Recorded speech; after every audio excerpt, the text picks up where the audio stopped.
मीनू जैन जी, जो बात अनिल जी ने कही वो बहुत अच्छी बात कही है, लेकिन वर्ल्ड लीडरशिप के अंदर जो वैक्यूम है, दिवालियापन कहूं तो ज्यादा अच्छा है, क्योंकि जितने लीडर्स हैं वो लीडर बनने के लायक ही नहीं है। वो तो मुझे लगता है कि जैसे कोई एक बहुत छोटे लेवल के जिनका मेंटल लेवल बहुत लो है, उस किस्म की सारी लीडरशिप पूरी दुनिया में आपको मिल रही है, और इनका काम लोगों को भेड़ बकरियों की तरह ट्रीट करना है।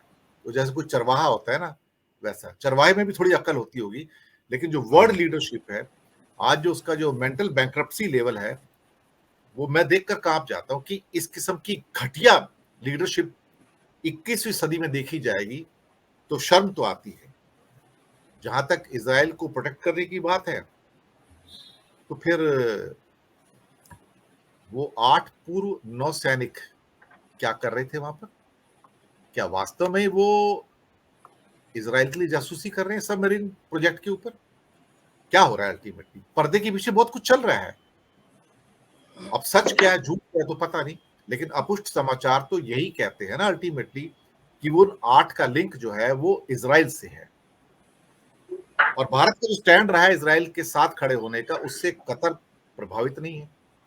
हालांकि भारत ने कुछ वर्ष पहले कतर के साथ एक बड़ा समझौता किया 6 मुद्दों के ऊपर, क्योंकि कतर दुनिया का सबसे बड़ा गैस प्रोड्यूसर है, और अगर आज कतर हमको गैस नहीं देता है तो हमारी हालत तो खराब हो जाएगी। हमारी तो 80% गैस बाहर से आती है। दूसरी बात, हमारे कई विश्लेषक, आजकल हेडलाइंस ऐसी आती हैं, भारत अब कतर के पर कतरेगा। भारत कतर को वैसे ही ट्रीट करेगा जैसे कनाडा को ट्रीट किया।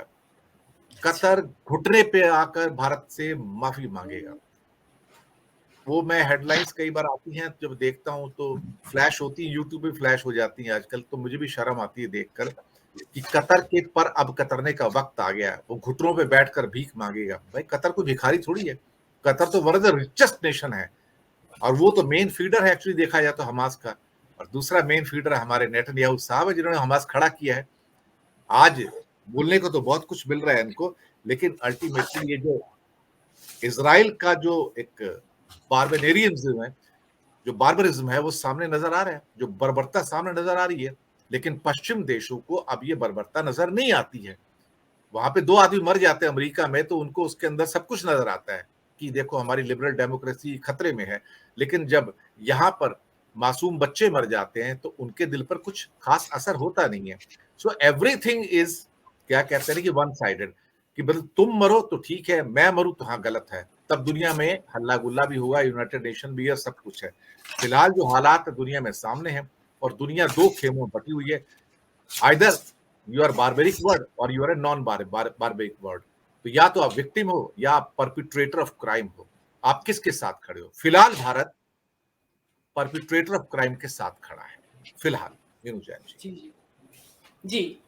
देखिए, जो मुझसे पहले भी वक्ताओं ने जो बात कही, मैं उसी को आगे बढ़ाते हुए कहना चाहूंगी कि भारत, जो कि एक अहिंसा और विश्व शांति का संदेश देने वाले देशों में अग्रणी रहा है, और जिसके वर्तमान प्रधानमंत्री G20 के 20 देशों को, अतिथि देशों को, उस गांधी की समाधि पर ले गए उसका दर्शन करवाने, जिसका की संदेश ही विश्व शांति का था, न केवल देश में शांति, विश्व शांति और भाईचारे का था। तो आज मैं तो ये सोचती हूँ कि क्या उनके अंदर उनकी अकेले में कभी बैठते होंगे हमारे प्रधानमंत्री, तो क्या उनको सोचते नहीं होंगे कि मेरे उस बिहेवियर में और आज के बिहेवियर में क्या अंतर है? अगर आप उस दिन G20 के देशों को गांधी की समाधि पे ले गए थे, जो कि, और वो आए भी इसीलिए थे क्योंकि वो गांधी को इस विश्व का एक मार्गदर्शक, प्रणेता समझ, जो जो एक शांति का मार्ग दिखाए वो समझते हैं। तो क्या आज उनको, हमारे जो प्रधानमंत्री हैं, उनको ये सोचना चाहिए था कि मैं उस देश का प्रतिनिधित्व कर रहा हूं जहां की मैं G20 के लोगों को यहाँ दर्शन करवाता हूं, तो आज भी मुझे उसी गांधी के दर्शन करवाने हैं इनको। आज मुझे अपील करनी है। अगर आप खुद को विश्व गुरु मानते हैं तो विश्व गुरु का मायना केवल शिक्षा देना नहीं होता है। विश्व गुरु का मायना होता है कि जो आप कह रहे हैं उसको करके भी दिखाएं। वो तो आप करके नहीं दिखा रहे हैं। आप G20 की थीम रखते हैं वसुधैव कुटुंबकम, तो आपने वसुधैव कुटुंबकम में से गाजा के लोगों को तो आउट कर दिया अपने पहले स्टेटमेंट में, एक स्ट्रोक में आपने गाजा के लोगों को उसमें से आउट कर दिया। तो कहाँ कहाँ आपका वसुधैव कुटुंबकम की भावना रह गई है? तो ये जो ये मुझे ऐसा लगता है कि विम्स एंड फैंसीज के हिसाब से देश नीति विदेश नीति इस देश की चल रही है कि आपने उठाया एक झटके में आप युद्ध के साथ खड़े हो गए। तो आज और फिर आप उसके बाद आप फोन कर करके कभी जॉर्डन के शाह को फोन करते हैं और कभी आप मिस्र के प्रधानमंत्री राष्ट्रपति को फोन करते हैं। तो आप अब सोच रहे हैं कि मैं अब इनके बीच में किसी तरीके से मैं मीडिएटर बन जाऊं। कौन बनाएगा आपको मीडिएटर? आपने तो पहले ही दिन एक झटके में बता दिया कि मैं दुनिया के साथ खड़ा हूं, वो मैं युद्ध के साथ खड़ा हूं, इजराइल का समर्थन करके आपने बता दिया। अब दुनिया के देश जो जिनका मतलब जो अभी आपने भी कहा कि उनके लिए तो युद्ध बड़ी अच्छी चीज है, उनकी हथियारों की जो फैक्ट्रियां हैं उनको तो बड़ा अच्छा धंधा मिल गया, काम उनका तो बिजनेस चल निकलेगा। और हुआ भी है ऐसा कि 7 अक्टूबर जब हमास का हमला हुआ उसके दूसरे तीसरे दिन ही जो अमेरिका की और ये यूरोप की जितनी भी हथियार बनाने वाली कंपनी है सबके शेयर्स में उछाल आया, क्योंकि मालूम था सबको कि इनकी अभी सप्लाई बढ़ने वाली है। अब क्योंकि देखिए यूक्रेन में युद्ध की जो पीक था वो खत्म हो चुका है, तो हथियारों का भी इस्तेमाल अभी खत्म हो गया है लगभग ना के बराबर। तो अब उसमें नया चाहिए कोई स्पॉट, तो ये नया पैदा कर लिया है और ये जियोपॉलिटिक्स का अड्डा बना हुआ है दिनेश जी। ये देश इस वक्त ये इलाका किसी की इंटरेस्ट नहीं है, एक तो अपने ही इंटरेस्ट है इनके और दूसरा इनका ये इंटरेस्ट है कि यहाँ जितने तक अशांति बनी रहेगी हथियारों की हमारी खपत होती रहेगी और इंस्टेबिलिटी इस रीजन में रहनी चाहिए। अब यूक्रेन में जो जितना विध्वंस हुआ अब उनका सारा रिकंस्ट्रक्शन होगा ना, तो वो रिकंस्ट्रक्शन कौन करेंगे? यूक्रेन तो नहीं करेगा। अब आप जान लीजिए कौन कंपनियां आएंगी वहां पे जो उसमें उसका सारा निर्माण का कार्य करेंगे और पैसा बनाएंगी। यही गाजा में होगा, सारा ढा दिया गया है गाजा के ठिकान। गाजा में लोगों के घर ढा दिए, पूरी बहुमंजिला इमारतें जो दिखा रहे हैं आप, जमींदोज कर दी गई हैं बमबारी से।